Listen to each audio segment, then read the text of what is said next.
חדשות הבוקר, תודה ששבתם עכשיו לפינתנו שיעור פרטי. אנחנו ממשיכות וממשיכים הבוקר את הסמינר השבועי שלנו על יעדים ומטרות. והיום מפריחים מעט את המיתוסים על הצבת מטרות. מתברר שלפעמים זה לא תמיד עוזר, אולי אפילו פוגע. איתנו הבוקר ניב פארן, מנהל אנשי המחר. שיעור פרטי. התחילים. What doesn't kill you makes you stronger. Stand a little taller. Doesn't mean I'm lonely when I'm alone. בוקר טוב לכולם. ואני רוצה להתחיל בשאלה אליכם, כמה זה חשוב? אני מניח שלכולכם, אנשים מוכשרים, יש מטרות. כמה זה חשוב שיש לכם מטרות? אני חושבת שהאישיות שלי בנויה על זה שיש לי מטרות, כן. בדיוק, אז רובנו מבינים, ובצדק, שזה מאוד מאוד חשוב שיש לנו מטרות. אגב, זה לא רק אנחנו, הרבה מאוד מהקואוצ'רים הגדולים, מי שהלך לכל המקומות האלה יודע, שמדברים על זה, מה החלום שלך, מה הוויז'ן שלך, מה תמונת הניצחון שלך. וזה נשמע מצוין וזה כובש, אבל מסתבר שיש דברים יותר חשובים. ואני רוצה להתחיל עם האיש הזה. מכירים אותו? אז הוא האב המייסד של מה שקורה פה עכשיו. קוראים לו עזריאל קרליבך, מי שמכיר את רחוב קרליבך בתל אביב. הוא היה העורך הראשי של ידיעות אחרונות, ובמריבה מאוד גדולה הוא מתפטר, פותח ממש עם הקמת המדינה את עיתון מעריב, הופך אותו מכלום לעיתון הנמכר ביותר במדינה במשך כל שנות חייו, ובשנות ה-50 העליזות הוא נוסע להודו. הרבה לפני שטובי בנינו נסעו להודו, והוא מוציא משם סדרת מאמרים מאוד מאוד מעניינת. באחד המאמרים הוא יושב ומדבר עם נגר מקומי, והוא אומר לנגר, תגיד, איך הולך? איך בעבודה? הנגר אומר לו, לא משהו. הוא אומר לו, למה לא משהו? הוא אומר, תראה, אני לא נגר טוב.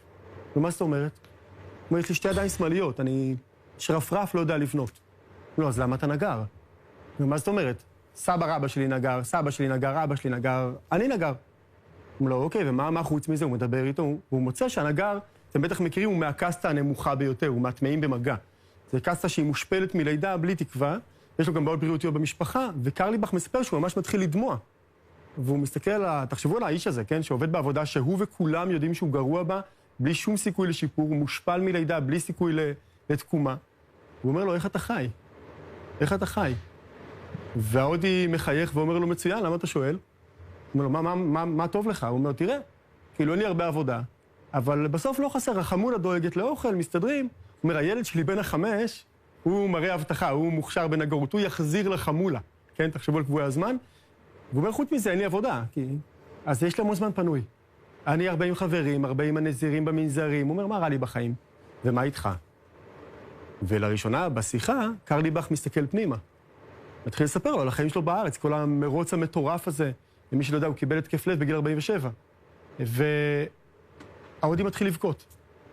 הוא מסתכל לקרליבך בעיניים ואומר לו, איך אתה חי? הוא אומר לו את המשפט הנפלא, אתה כל הזמן רודף. אתה לעולם לא תשיג. וזה אולי המשפט שאני רוצה לפתוח איתו את ההרצאה הקצרה שלנו על מטרות. כי כמו שאמרנו, כולם מדברים איתנו על כמה זה חשוב מטרות, ומסתבר שזה לא מספיק חשוב. אני אתן כמה דוגמאות. קחו 2,000 איש שעושים דיאטה. לכולם יש מטרה מאוד ברורה, נכון לרזות, זה נורא ברור. אבל הרוב לא יצליחו לרזות. אם מטרות זה הדבר הכי חשוב, ולכולם פה יש אותה מטרה, למה הם לא מצליחים? תראה, קחו זוגות מתחת לחופה, אולי זה קצת פחות מובהק, אבל אני מניח שאין פה זוג שלא מתחת לחופה, יש לו מטרה ברורה. להישאר מאוהבים לנצח, ולהקים זוגיות מפוארת. כמה זוגות מצליחים בזה? כלומר, הנה שוב מצב שבו לכולן יש אותה מטרה, אבל מסתבר שזה לא מספיק חשוב, או שבוא נגיד יש דברים חשובים יותר. ובשביל לדבר על זה, אז בואו נדבר על מה שמבדיל את אלה שמצליחים, מאלה שלא, כשלכולם יש מטרות. ופה אני רוצה להביא לנו משפט יפהפה שאמר ג'יימס קליר. הוא אומר, אתה לא מתרומם לגובה המטרות שלך, אתה נופל לגובה המנגנונים שלך.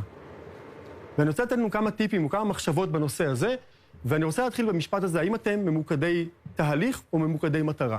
בואו נניח שאני ממוקד מטרה ואני נרשם לחצי מרתון תל אביב. מדליק להלאה. ואני מתאמנת, ואני עושה, ואני רץ את ה-21 קילומטר האלה, וזה מדהים. מה קורה אחר כך? שזה ריק, איזה וקום, מה אני צריך לעשות למלא אותו? אוקיי, אני ארשם למרתון. ושוב, אני אעשה את זה, זה מדהים. ומה אחר כך? זוכרים את קרליבך? את כל הזמן רודפת. לעולם לא תשיגי. והעניין הוא שיש ספורטאי אולימפי מוכר, אתם מכירים, אני לא אגיד שמות, שזכה באולימפיאדה במדליה, והוא אומר היום, כשהוא מרצה, הוא אומר, הזכייה במדליה, באולימפיאדה, היא הדבר הגרוע ביותר שקרה לי בחיים. הוא אומר, עד היום לא הצלחתי להתאושש מהזכייה. עכשיו, שזו הייתה המטרה הכי גדולה שלו בחיים, הוא התאמן שנים לכבודה, שעות כל יום. אבל יש בעיה, משהו עקר בלחיות רק לפי מטרות. וכמובן, תחשבו על דיאטה. אני הולך לדיאטה, מה יותר קל, בסדר? מאשר לדמיין את עצמי במשקל החדש, לראות את עצמי, להסתכל במראה ולהגיע למשקל החדש. אנחנו יודעים שרוב האנשים חוזרים חזרה למשקל הקודם. כי מה קרה כשכבר ירדתי? אוקיי, השגתי את המטרה מצד שני, במקום זה, את לא מתמקדת במטרה, אלא בתהליך. זאת אומרת, אוקיי, מי אני רוצה להיות? אני רוצה להיות אדם יותר קשוב לעצמי. אני רוצה להיות אדם בריא. אני רוצה להיות אדם שאוהב את איך שהוא חי. עכשיו, אם תצליחי לרזות או תצליח לרזות, יהיה לך גם הרבה יותר קל לשמור על המשקל החדש. תחשבו על המטרות שלכם, יש לכם בטוח מלא מטרות בחיים שלכם. אז מה? אם תתמקדו בתהליך, באיזה אדם אני רוצה להיות, אתה יודע, אני רוצה קידום בעבודה, זה אחלה מטרה, היא לגיטימית לגמרי. אוקיי, ותקבל קידום ואז, תרצה עוד קידום. אבל אני מתמקד באיזה עובד, או איזה שדרית, או איזה אדם אני רוצה להיות. אדם שלומד כל הזמן. אדם שכיף לעבוד איתו. עכשיו, אתה גם תקבל את הקידום, אבל כשתקבל את הקידום, אתה תהיה הרבה יותר מרוצה. האם אתה ממוקד תהליך או ממוקד מטרה? זה הטיפ הראשון. או בוא נדבר על האיש הזה, מכירים אותו? כן. בסדר? וורן באפט, יש לי שאלה אליכם. כמה מהכסף שיש לו היום, היה לו בגיל 65? בגיל 65? כמה מהכסף שיש לו היום? לא יודעת, שאלה טובה. 2%. בגיל 65, כשהוא רוב האנשים יוצאים לפנסיה, וורן באפט היה לו 2% בלבד מהכסף שיש לו היום. בסדר? וורן באפט שמדברים איתו, יש לו הון קשה עם הבורסה שזה רץ צבא כל להגיד, בערך 63 מיליארד דולר. שואלים אותו, תגיד, מה הסוד שלך? אז הוא אומר שני דברים, אחד, התמדה, ושתיים, הוא אומר, המנגנון המופלא של ריבית דריבית. אז זה מנגנונים, אבל כמו שאמרנו, בואו ניתן עוד איזה טיפ אחד נוסף, והטיפ הזה הוא מחקר יפהפה שנעשה בדרום אמריקה, לוקחים 10,000 איש, ומריצים עליהם סט אדיר של מבחנים, IQ, EQ, אינטליגנציה רגשית, שאלוני תכונות, שאלוני אישיות. מה עושים עם כל המבחנים האלה? כלום. שמים בצד ומחכים 10 שנים. וחוזרים לאותם אנשים כעבור 10 שנים, בודקים שני דברים. אחד, מי הצליחה כלכלית? חשוב מאוד. 2, מי הגיע למה שהיא רצתה להגיע תוך 10 שנים. עכשיו חוזרים אחורה למבחנים, מחפשים קורלציה, התאמה. מה משותף למי שהצליחה ומה משותף למי שלא. מוצאים כמה תכונות שם שיותר חשובות מה-IQ. עכשיו, שלא יובן אחרת, IQ מנבא הצלחה, יש תכונות שמנבאות הרבה יותר חזק. אחת התכונות, וזה דבר מאוד מאוד מעניין, נקראת היכולת שלי ושלכם לתכנן קדימה והמוכנות לשלם מחיר. כלומר, מה אנחנו רואים פה במחקר? שלתכנן קדימה זה חשוב מאוד, אבל מה המחיר שאת מוכנה לשלם היום? אני רוצה זוגיות טובה, ברור, כולם רוצים. מה את עושה היום בערב, כשאת עייפה אחרי העבודה עם הילדים, כדי להיות בת זוג יותר טובה? כלומר, לא מספיק שאנחנו מתכננים, זה חשוב מאוד. השאלה המעניינת היא מה המנגנון, או מה אני מוכן לשלם, מה המחיר שאני מוכן לשלם היום בערב, כדי להתקדם למה שאני רוצה להגיע אליו.